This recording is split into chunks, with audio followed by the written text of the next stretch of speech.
बच्चों चौथा सवाल है, उस चतुर्भुज का क्षेत्रफल ज्ञात कीजिए जिसके शीर्ष इसी क्रम में -4, -2, -3, -5, 3, -2 और 2, 3 है। इसका क्षेत्रफल ज्ञात करना है हमें। ठीक है, वैसे तो चतुर्भुज का क्षेत्रफल आप ज्ञात कर सकते हैं उस चतुर्भुज का क्षेत्रफल का फार्मूला लगा के, लेकिन यहाँ पे जो है निर्देशांक दिए गए हैं, इसको ये है, इसका मान है -4, -2, इसको हम मान लेते हैं b, इसका निर्देशांक -3, -5, और इसको क्या मानते हैं c, इसके निर्देशांक है 3, -2, ये है d, 2, 3। समझ में इतना ही है। हमें ये निकालना है कि इस पूरे चतुर्भुज का क्षेत्रफल क्या होगा। ठीक है, तो इसके लिए हम क्या करते हैं, थोड़ा इसका जो एक विकर्ण खींच देते हैं, जैसे ये सी। सुनो बच्चा लोग, हमने खींच दिया विकर्ण एसी। देखो ये चारों निर्देशांक से, इन चारों निर्देशांक से हम डायरेक्टली चतुर्भुज का क्षेत्रफल नहीं निकाल सकते हैं।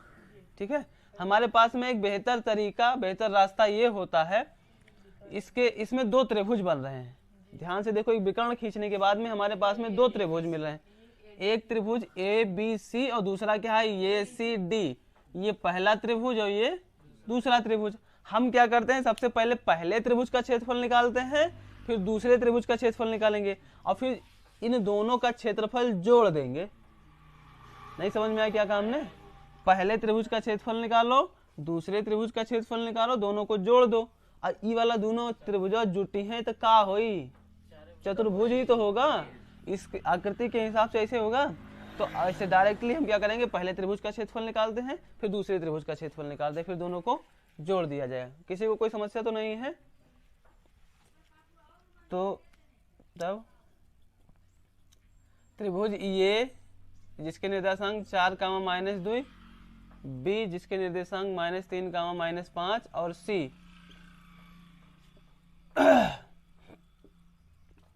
और C जिसके निर्देशांक कितने हैं, 3, -2 का क्षेत्रफल। तो त्रिभुज का क्षेत्रफल क्या होता है बच्चों, बताओ जरा। त्रिभुज का क्षेत्रफल 1/2 x1 y2 - y3 plus x2 y3 - y1 plus x3 y1 - y2। ठीक है, तो बताओ जरा मान सभी का। 1/2, x1 का मान -4, y2 का मान -5, y3 का मान -2, तो यहाँ माइनस +2 हो जाएगा। समझ में आएगा इतना? प्लस x2 का मान, x2 का मान -3 है, तो यहाँ प्लस था, क्या हो जाएगा -3। फिर y3 का मान -2, माइनस y1 का मान क्या है, -2 है, तो माइनस +2 हो जाएगा। प्लस x3 का मान कितना है, 3 है, y1 का मान है -2 और y2 का मान है -5, तो यहाँ पे माइनस +5 हो जाएगा। 1/2 4, ये 5 में से 3 घटाएंगे तो माइनस का बचेगा, 5 माइनस का है, प्लस का 2 है, तो ये बचेगा यहाँ पे -3। -3 में देखो ये 2 गुणे 2 माइनस 2 प्लस 2 माइनस में, 1 प्लस में, तो 0 हो जाएगा। और इसका गुणा इधर करेंगे तो कितना हो जाएगा 0 प्लस 5 में से 2 घटाओ 3, और 3 का गुणा 3 से, तो यहाँ हो जाएगा 1/2 और 4, 3 का गुणा 12 प्लस 9, तो टोटल कितना होगा बच्चों, 1/2, 12 और 9 21 होता है। तो यहाँ हो जाएगा 21/2 वर्ग इकाई। किसी को कोई समस्या तो नहीं है इतने में?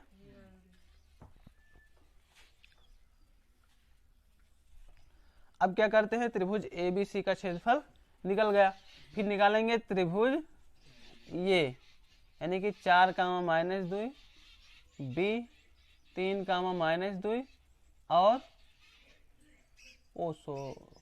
ठीक है, यहाँ भी नहीं, यहाँ पे C है, और D 2, 3 का क्षेत्रफल। तो क्या मिलेगा बच्चों,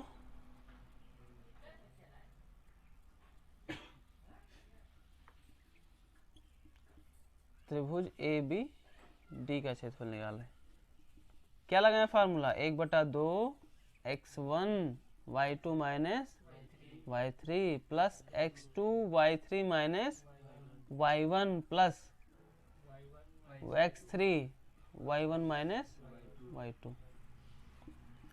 तो 1/2 x1 का मान -4, y2 का मान -2 और यहाँ पे माइनस y3 का मान क्या है 3 प्लस x2 का मान 3, y3 का मान 3 माइनस y1 का मान कितना होगा -2, तो माइनस माइनस प्लस 2 हो जाएगा, प्लस x3 का मान कितना है 2 और y1 का मान -2 माइनस y2 का मान यहाँ पे -2 है तो माइनस माइनस प्लस 2 हो जाएगा।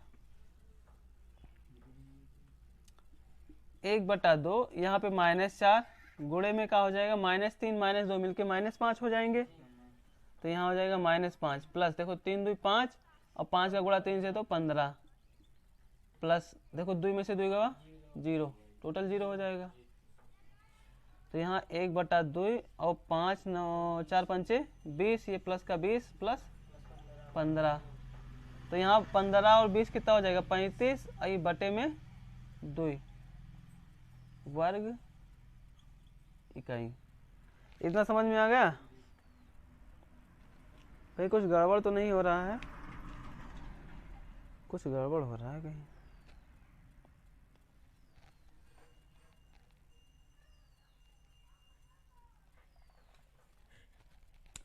ठीक है, समझ में आया इतना? कोई समस्या तो नहीं इतने में? अब हमें लिखना क्या है, फाइनली आंसर हम ऐसे लिखेंगे, यहाँ कोने में लिख दे रहे हैं, चतुर्भुज ए बी सी डी का क्षेत्रफल बराबर, ये होगा त्रिभुज ए बी सी का क्षेत्रफल प्लस त्रिभुज ए बी डी का क्षेत्रफल। ये समझ में आया नहीं आया? अरे त्रिभुज का चतुर्भुज का क्षेत्रफल क्या होगा, दोनों का क्षेत्रफल जोड़ दो, तो इसका आया है 21/2, ऐसा कितना आया है 35/2, दोनों को जोड़ो तो कितना होगा 56/2 और 56 को 2 से भाग करोगे तो 28 वर्ग इकाई। ये चतुर्भुज का क्षेत्रफल होगा। समझ में आ गया बच्चों? किसी को कोई दिक्कत?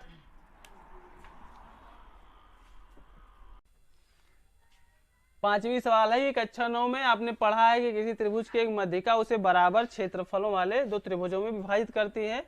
उस त्रिभुज एबीसी के लिए इस परिणाम का सत्यापन कीजिए जिसके शीर्ष ये 4, -6, बी 3, -2, सी 5, 2 है। ठीक है, तो अब इसको ऐसे समझिए कि एक त्रिभुज है, क्या है, एक त्रिभुज है, ये है ए बी और सी है। ये के जो निर्देशांक है ये क्या है 4, -6 है, बी के निर्देशांक कितने हैं 3, -2 है और सी के निर्देशांक कितने हैं 5, 2 5, 2 है। ठीक है, अब इस पे एक मध्यिका खींची जा रही है जिसको हम कह रहे हैं कि ये एडी है। क्या है? एडी है। ये जो मध्यिका है ये इस त्रिभुज को दो बराबर क्षेत्रफलों वाले दो त्रिभुजों में विभाजित कर दे रही होती, मतलब त्रिभुज एक त्रिभुज बनाता है एबीडी, दूसरा त्रिभुज एसीडी। हमें ये प्रूफ करना है कि इन दोनों का क्षेत्रफल समान होगा। बात समझ में आया? मतलब हम क्या निकाल दें कि त्रिभुज एबीडी का क्षेत्रफल कितना होगा और त्रिभुज एसीडी का क्षेत्रफल कितना होगा।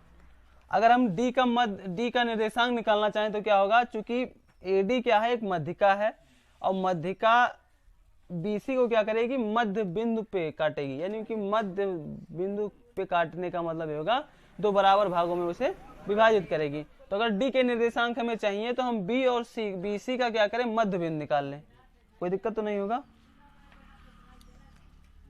चूंकि एडी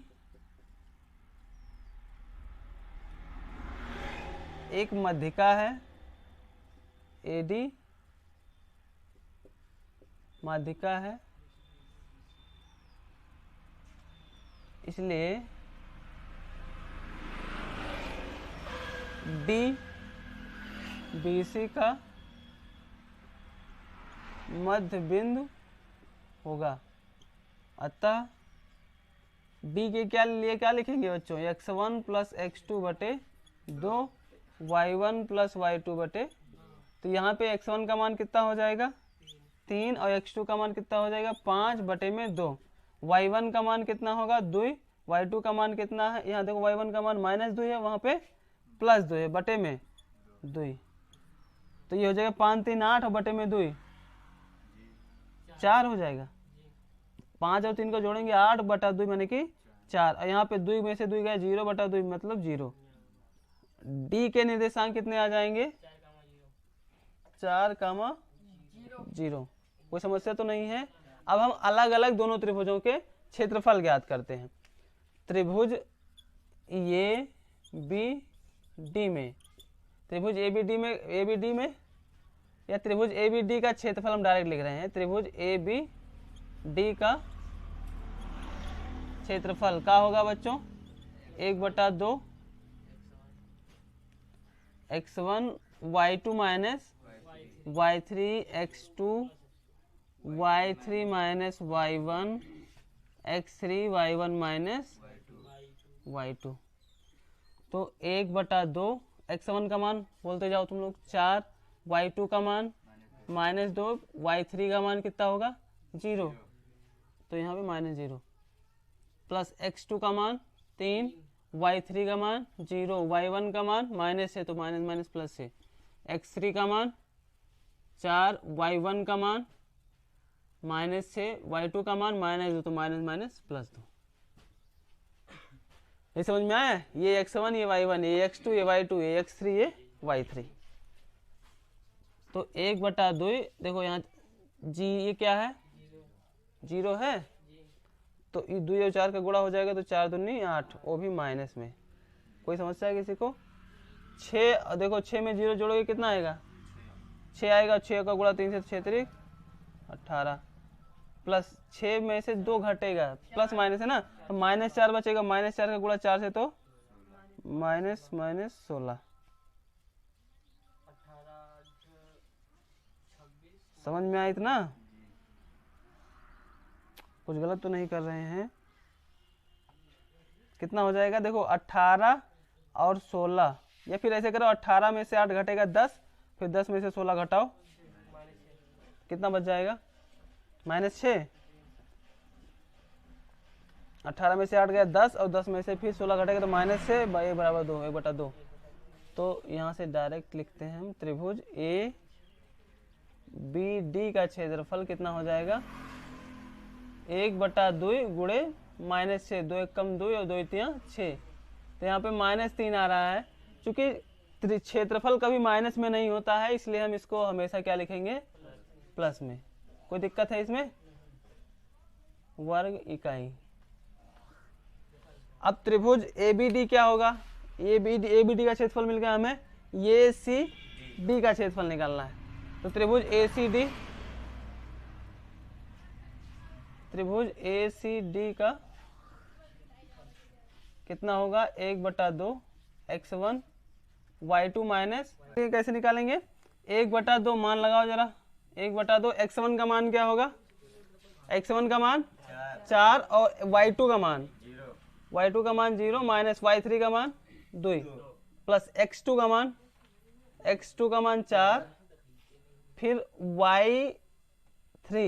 y3 का मान 2, y1 का मान माइनस है तो माइनस माइनस प्लस से हो जाएगा, प्लस x3 का मान कितना होगा, यहाँ पे ये फार्मूला पूरा नहीं लिखा था, x3 y1 माइनस y2, तो यहाँ पे क्या हो जाएगा x3 का मान 5, y1 का मान कितना होगा y1 का मान -6 और y2 का मान y1 का मान -6 y2 का मान 0।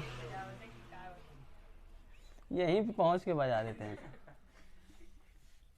2 और 4 का गुणा करो -8 हो जाएगा, फिर 6 और 2 8, अब 8 चौक 32, 6 और 5 का गुणा तो माइनस में 30, यहाँ 1/2 देखो 32 में से 2 बचेगा, 32 में से 30 घटाएंगे तो 2 बचेगा, फिर उसको घटाएंगे -8 में से तो क्या बचेगा, -6 बचेगा, 2 से काटेंगे तो क्या हो जाएगा 3, तो यहाँ पे आ जाएगा -3। अब प्लस में लिखेंगे, क्षेत्रफल माइनस में नहीं होता है, तो वर्ग इकाई।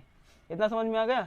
अगर ये 3 वर्ग इकाई आया और इसमें क्या आया था, इसका ABD का भी क्षेत्रफल तो आया था 3 वर्ग इकाई, अतः क्या होगा, इसको आप मान लीजिए इक्वेशन नंबर फर्स्ट, इसको मान लेंगे इक्वेशन नंबर सेकेंड। तो समीकरण 1 व 2 से, समीकरण 1 व 2 से क्या होगा कि एरिया ऑफ ABD बराबर में क्या होगा, एरिया ऑफ ACD। दोनों का क्षेत्रफल बराबर है, इसलिए यहाँ पे एक लाइन और लिख देंगे आप लोग, जगह नहीं बचा है, यहाँ पे लिख दीजिएगा, अतः मध्यिका त्रिभुज को 2 बराबर क्षेत्रफल वाले भागों में विभाजित करती है। ठीक है।